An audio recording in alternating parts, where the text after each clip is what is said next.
Hello and welcome. My name is Errity Green and this is Wise Women Oracle and Tarot.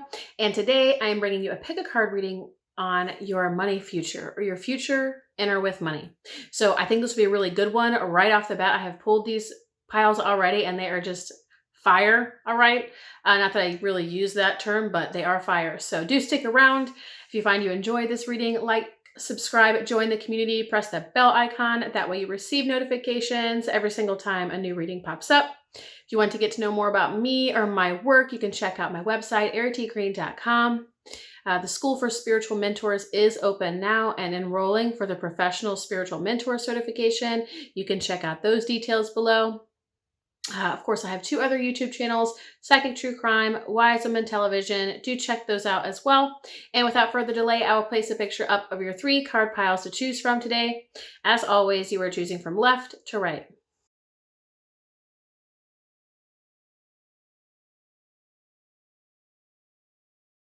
All right, card pile 1, your money future. This is talking about letting go, okay? Letting go. Okay, so instead of having so much control, or there being such a holdup, or such a resistance, or such an attachment, or such high stakes in money, and the flow of money, and receiving more money, your work is letting go of that. You might say, oh, I don't know how to do that, Errity. Number 1 is, the cards aren't saying this, but how I work with resistance or control is I process it through journaling and I write it out, stream of consciousness. This is really annoying and this is really frustrating and F this, and I even hate doing this journaling exercise, and why would Errity have me do this journaling exercise, and this is really stupid. But what I really feel is angry, and then when I feel angry, I let myself be angry, I just actually feel really effing sad that it even has to be this way, and why do I have to worry about it, and this is what hurts and what's so hard, and if I hadn't grown up this way, right? Let it take you down the rabbit hole. Okay, clear out that energy, process through all of that, through those layers, until you feel an energy shift, until there's an insight, until there is clarity, until there's a clearing, until there's something that where you kind of land, right? Kind of like the rabbit hole, Alice in Wonderland. She's like falling down the rabbit hole, and then, oh, and she looks around and she's like, oh, okay. So that's the journaling exercise to process that resistance, to process that control. There is going to be more here, okay? So it's like look, you can't, you seriously can't make this up. Look at how both of these cards are exactly the same. Do you see how the energy is the same? It's a matter of you opening your hands to welcome it, you becoming the vessel, becoming receptive and available to receiving it. You might ask yourself where you put up a fight or an angst, or where there's still resistance, or where there's tightness or contraction with receiving love, with receiving support, with receiving money. It could just be a pattern of receiving in general. Is there a fear of vulnerability here? Is there a fear of receiving support? You might explore that, see what comes up. Again, when you journal, you might get more clarity. And the reason I say, even though journaling isn't here, I'm recommending working through this because I don't want to be the person or the reader that just says, just let go, just receive. Because I know it's not that easy. It is and it isn't, right? It can be that easy. Energy can shift that simply. Things can shift instantaneously. Things can change instantaneously. And yet more often than not, there's that's a coping mechanism of some kind, a survival tactic, to just hold on and hold really strong. Because if I hold on really tight and if I have this much control, I will be able to assure and secure these certain outcomes. And I will be able to make sure that this thing happens. And I will be able to avoid calamity, destruction, and my own demise, and the demise of my children and children everywhere. Right? So there's these control mechanisms. If I hold on tight, if only, then all things will go well. But there might even be a worthwhile exploration with that too, and recognizing that we ultimately can't actually control any outcome. So the only thing you're doing is putting tightness in your energy field, okay, or putting contraction in there, putting an inability to receive in there. So it talks about letting go, being more open, being more available, being more receptive. So being less attached to how much money comes in, where the money goes. I never want it to come across as impractical advice. It's just like, listen, let it all go. Laissez-faire. Wash your hands of this, guys. That's not at all what I'm seeing, but it does feel like a letting go to where you even feel comfortable donating, tithing, offering charity yourself. If you're not in that position, like energetically, you don't even know how you do that. And I'm not even talking about financially yet. I'm saying if when I say donations, tithing, charity work, i.e. letting go, if as soon as my saying that, you, that's your work right there. Okay. That's your work, because money does want to come into you, or come to you. But ultimately, I feel like for you at this point in your life, for you to be able to break through, to level up, to shift out of, to get out of this old pattern, whatever that is for you. Some of you could be stuck at $40,000 a year. Some of you could be stuck at $20,000 a year. Some of you could be stuck at $80,000 a year. Some of you are stuck at $200,000 a year. You're still stuck, right?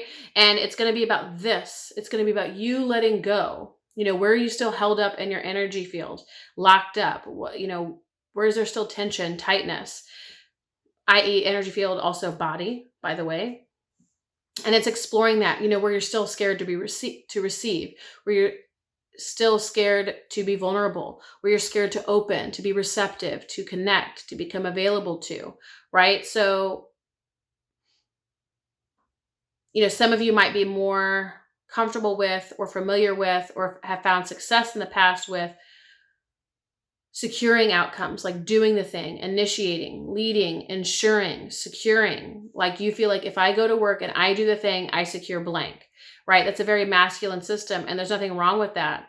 It's also it's a survival tactic. Like I go out there, I hunt the deer, I eat tonight. But there is a more relaxed system available for you now, where it's your next level is more about letting go and breaking free and letting be, coming into greater acceptance with yourself, with parts of your body, with your emotions, with your experiences, with your trauma, with your past. It's more of like an easing up, a gentleness that starts to happen in your energy field, acceptance, but also self-acceptance, where you start to just let go in general. Because letting go in the rest of your life also applies to letting go with money and support and abundance and prosperity and whatever else it is you're seeking. So it's like where you still feel tight or maybe high strung or high maintenance or whatever, practice letting go there. Practice surrender in those moments. Practice surrender about or in traffic or with a work deadline or with what you think or expect people to think of you, or, letting yourself off the hook, letting your hair down, letting things be, right? So it's a whole approach to life, or an energetic stance, an orientation to all things, more so than it is just money.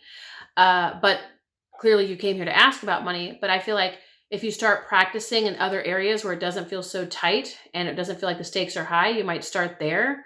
You might start with a meditation practice. That could be a walking meditation. Maybe you're not ready for a seated meditation or a quiet meditation. Yoga, learning to allow more stillness, more receptivity, more letting go in general, which is then going to translate and reflect in money and receptivity and allowing and being at peace with, being at peace in, grace. Letting more grace in, allowing yourself to be more graceful. It's a softening, a tenderizing, a letting loose, a letting go, a letting free. How might you work on more releasing? Again, that tightness, the contraction, I must control, I must secure, I must ensure, I must know. That kind of energy, even if you don't verbalize it or articulate it that way, that's the energy that we're talking about. So practicing letting go in whatever ways are available to you right now. So not all things are going to be available to you. Maybe you're not ready to let go of, your stress about money or your worry about it or how it's going to come in and when and how the bills are going to get paid. Okay, if that's your drama or whatever your flavor of drama is, and I don't say drama to minimize or trivialize. I just want to use a word that kind of covers anyone's situation who's here and watching. Choose one where it does feel okay to let go. Where you can literally exhale and breathe it out, and you can let it the F go, right? Then choose another situation where you can do that. And then maybe in time, you might write a list of all the things you struggle to let go of or hold on tight to or try to control or secure results with. Maybe it's with your kids' behavior. Maybe it's with work deadlines and projects. Maybe it's with money. Maybe it's with this or that. Write it all down. Put it on a scale of 1 to 10, where you have more ease with it, less ease with it. Less control, more control. 1 to 10. 10 things you're holding on for dear life. 1 thing you're like, give or take. No big deal to me, right? Choose the ones that are a little bit more no big deal than the ones that you're holding on for dear life. Okay. And slowly and surely you can make your way up that gradient. Slowly and surely you can find yourself starting to let go of the things that used to be really big for you and you used to hold on tight to, right? Where it's like you grip the bar of soap and you grip it so hard, but it actually flies out of your hand. That's the kind of situation we're talking about here, where the work is more in letting go than holding on tighter.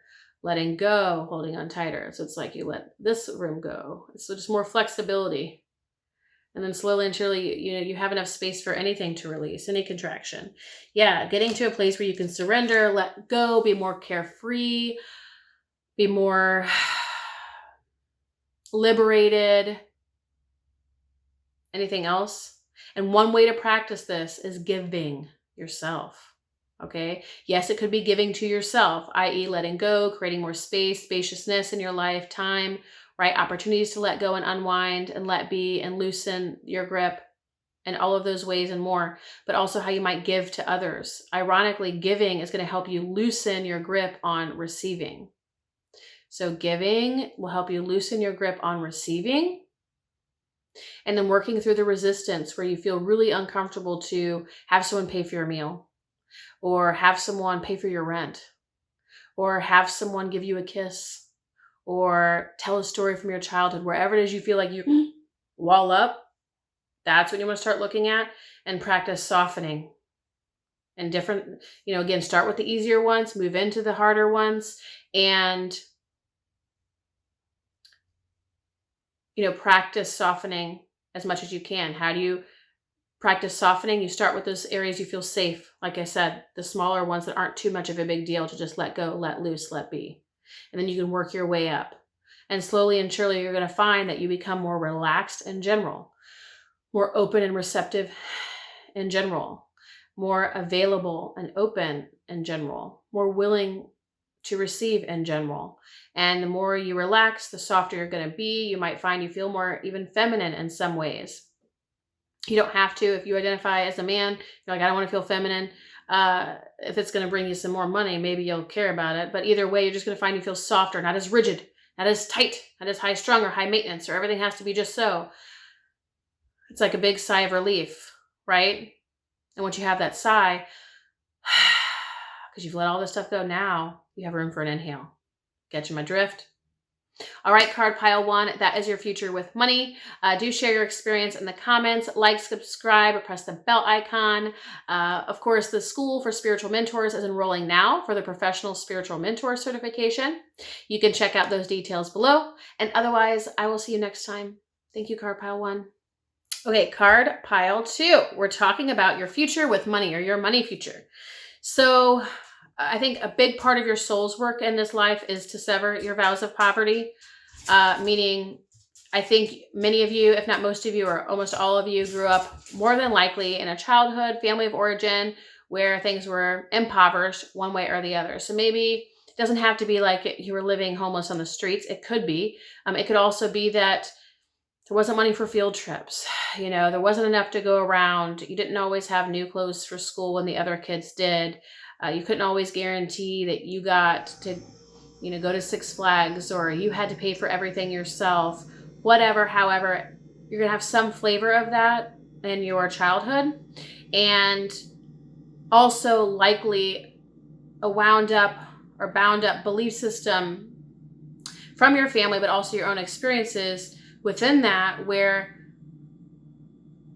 there's a separation between you and money, you and wealth. There's a separation. You identify as less than or poor. You have identification and belief system wrapped up in that experience more so than you have identity and persona wrapped up in wealth. Okay, there's nothing wrong with that, right? That's going to happen based on what we're born into. So absolutely nothing wrong with that. I'm just getting comfortable. Excuse me. I have a cramp as a result of sitting in the same spot the whole time. But your work is part of your work in this life. Your soul work was to live this way, right? To walk this path, So whatever it is you're experiencing now or experienced as a child or whatever in terms of money, could also be poverty, because it says sever vows of poverty. So that means you either came from poverty or an impoverished environment of some form. And a part of your work in life is this soul work. That was part of what you came in here to experience, to learn from, to even, we could say, overcome, master, integrate, work with, make the most of, best of, or even come out on the other side of. But this was a part of your soul's work.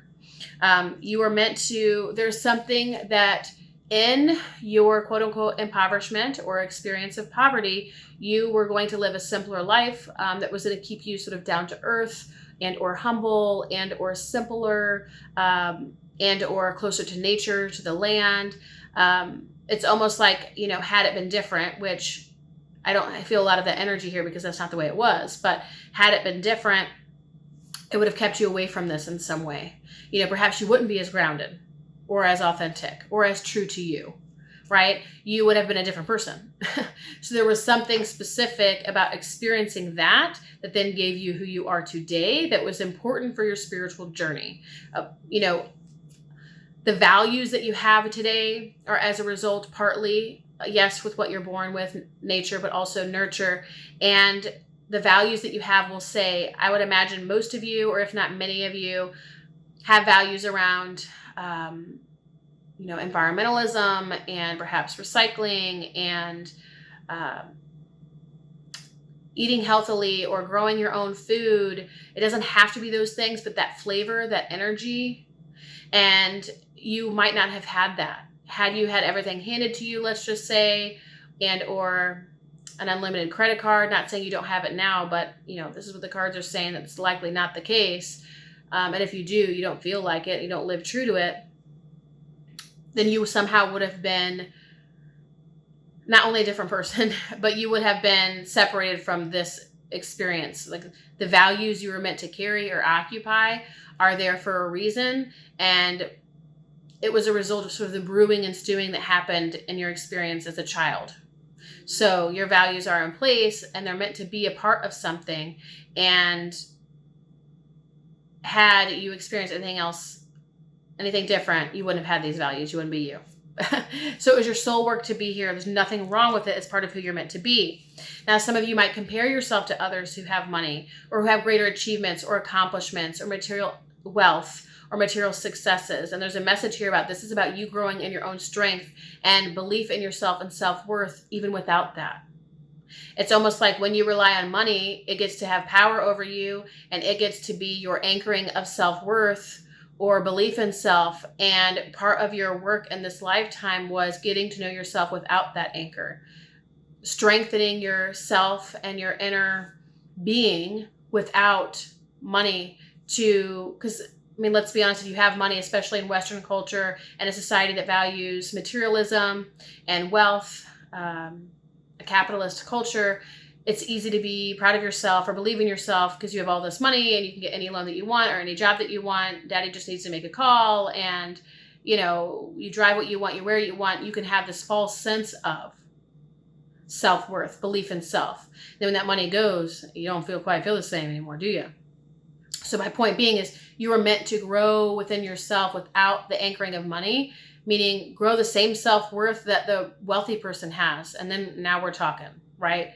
It's almost like your work and money is around building self-worth and self-knowing and self-direction and self-achievement or accomplishment or self-actualization.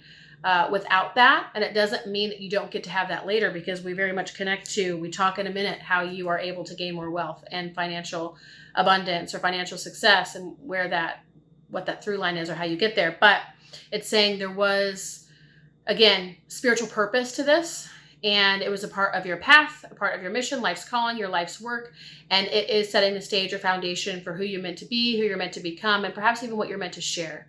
Because what we have next is your money, finances are attached to your creative expression, your ability to shine, your ability to share or speak your truth, to be yourself, to share your work, to share your art, to share your wisdom.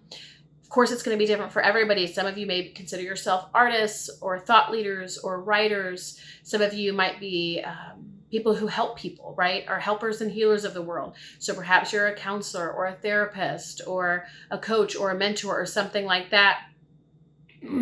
Your money is directly related to your self-expression. So if you're feeling like you aren't making enough or enough based on what you want, or you're not making all that you could, it's based on your self-expression. So where are you still not fully tapped into your self-expression? Where are you not fully expressed? Where are you not being fully yourself? Where are you not sharing your voice or sharing your truth or your wisdom or your work or your art? Where do you feel numbed out? Where do you feel depressed? Where do you feel burnt out? Because those energies are more like collapsed than they are expressed. So it's a matter of the more self-expressed you are and creatively expressed you are, that's where you're going to be able to call in or experience more wealth or abundance. And it has the energy of, right, the greater or bigger you shine, the more wealth you have. So if you are still scared to be seen or scared to share your work or scared to share your voice, that's okay. You can be right in there in that. Like, there's nothing wrong with that. Give yourself permission to be there and give yourself permission to continue to grow in your shine, right? So it's that whole letting yourself take up space. I don't love that saying, but letting yourself shine bright is another way to say it, where if you are held back, hiding, stepping away, whatever, and it looks like in this life, at least for card pile 2, your money, your wealth is very much, your financial success is attached to your self-expression, and you standing on your own 2 feet and believing in yourself and having that sense of self-worth and self-value and moving forward in your creative expression. This gives you the awareness that you need to sort of uncover and recognize where you're at and where you're going or where you're headed. Because now you can say, and you can assess and say, okay, this is where I am right now. And I still feel maybe insecure next to this person who might have money or might have more success than me. And I don't trust my voice as maybe I trust theirs, or I wish that I had what they had, because then I could feel what they do and be what they are. If you're telling yourself that, it tells you right where you're at. And if you also know your self-expression is tied to money, then and as well as your self-worth, self-value, then it's like, okay, this is where I'm at and this is where I want to go. And now I know how to get there. It's about building this sense of self-belief, self-strength, self-determination, self-value, and self-worth, regardless of any kind of external anything, and also wealth or money or achievements or whatever. And also moving forward, advancing, pursuing, embodying, expressing yourself as your fully expressed self. Choosing to come into your greater self-expression or creative expression that's going to be directly connected to your financial success. And what's going to help sever those vows of poverty? It's going to be about coming into a place of self-worth and self-value within yourself, as well as your fullest and greatest creative self-expression. So card pile 2, this was your reading. If this lands for you, I encourage you to like, subscribe, share your story in the comments. I'd love to hear from you. The School for Spiritual Mentors is open now. It is enrolling for the Professional Spiritual Mentor Certification Program. You can check out those details below. And with that, I thank you. I'll see you next time, card pile 2. Card pile 3, your future and money, your money future. Okay, card pile 3.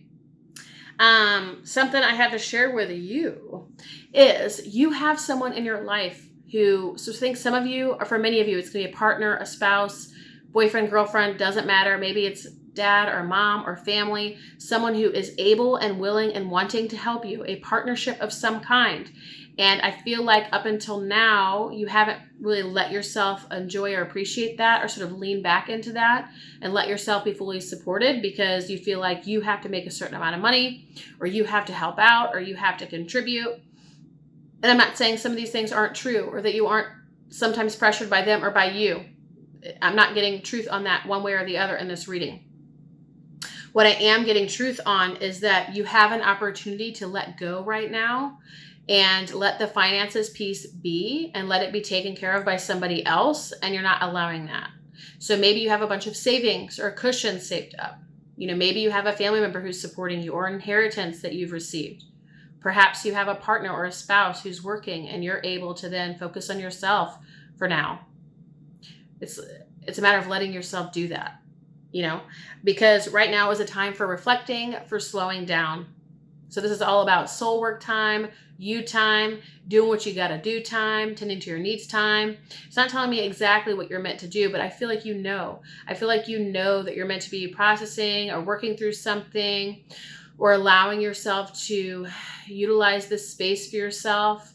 And yet, up until now, you haven't given yourself full permission to lean back, to let go, to be supported, to be provided for, to receive. Perhaps some of you have alimony. Perhaps some of you have child support. Some of you have unemployment. It could be whatever partner, but some sugar daddy, and that's not to minimize or trivialize or make it seem like a shameful thing, because it's not. But someone, something is in a position right now to support you, and you haven't let yourself fully receive it or experience it or lean back or let go. You're not even enjoying the space that you get, because let's be honest, you're not going to be there forever. We usually aren't. These are usually seasons of our lives, and you might as well rest while you can. You might as well rest while you can, not putting so much pressure on yourself, not pushing yourself to do, create, make, contribute, secure, all this stuff, produce when you don't have to, giving yourself permission to be right here where you are when you have this support. Yeah, you're in a healing phase right now where you're meant to be focused on yourself, and it almost feels like you were given this space and this support, and not everybody gets this, so use it because you get it. Not everybody gets this. So it's number one, recognizing that.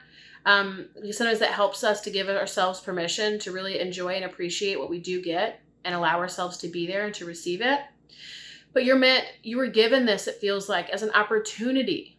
So that way you could do your healing work. So you might be sort of going through your past, your history, your childhood. You might be working with healers, maybe herbalists, maybe massage therapists. Some of you might be going through an actual physical health challenge, chronic health challenge. Some of you, it feels emotional healing, and it feels like mental health needs, and finally getting the space that you need to really address some of your stuff, basically.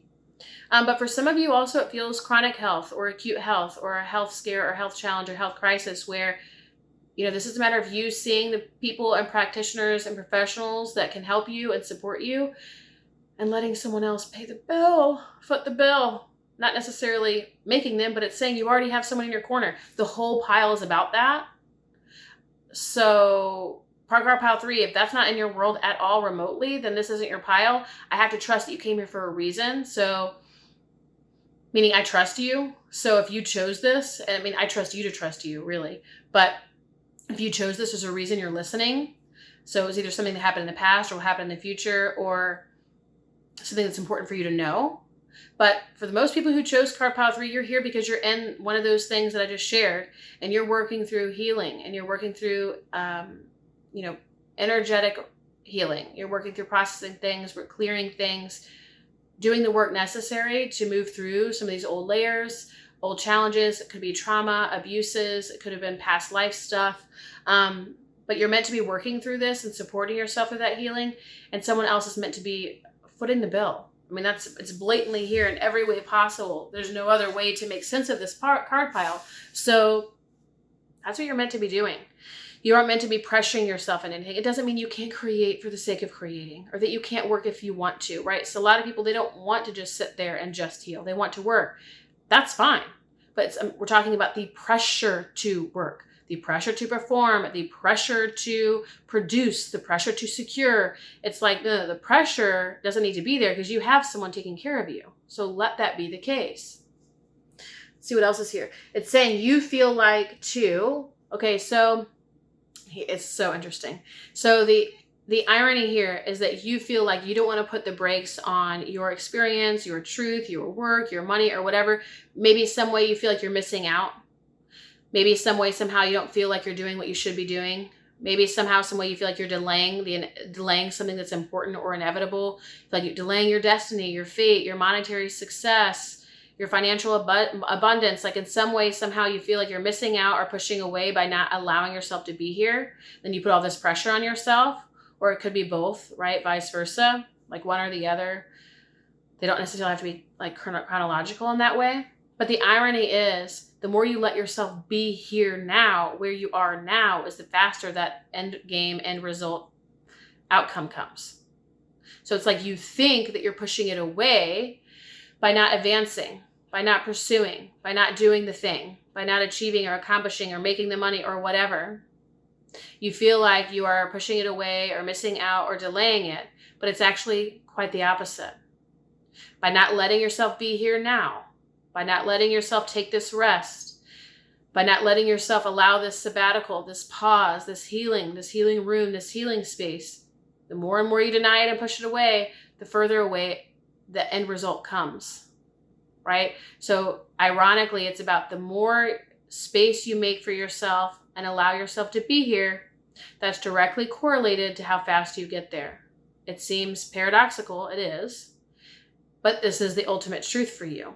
The more you push away the space and pressure yourself and force yourself to work or force yourself to produce or to contribute or to make money or push away the support and not allow it and not rest, lean back, let go and receive, the more you're actually pushing away the end game, the outcome, the security, or whatever it is, the success, the destiny, the dream, whatever it is you ultimately want to accomplish, why you're putting that pressure on yourself.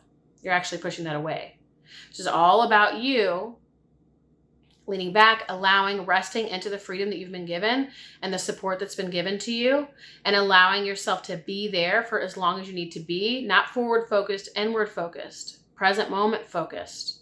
And then you'll find one day that this is all clear and all good and whatever. And then you're able to then sort of procure and or move forward, advance, pursue, secure, experience. It'll just arrive and materialize that financial success and or that pathway to that, or to that dream or to that destiny or whatever it is that you seek.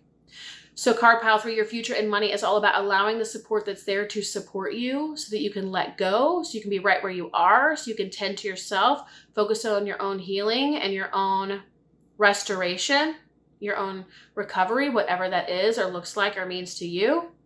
And even though it seems like you're delaying what it is that you truly want or where you want to go or the destination you want to arrive at, the more space you take now and allow yourself to surrender and be there, the faster you're going to get there. Card pile 3, let me know how this lands. I do want to hear from you. Share your story in the comments, like, subscribe, press the bell icon. I do want to let you know that the School for Spiritual Mentors is enrolling now for the Professional Spiritual Mentor Certification. You can check out those details below, and I will see you soon. Thank you, Card pile 3.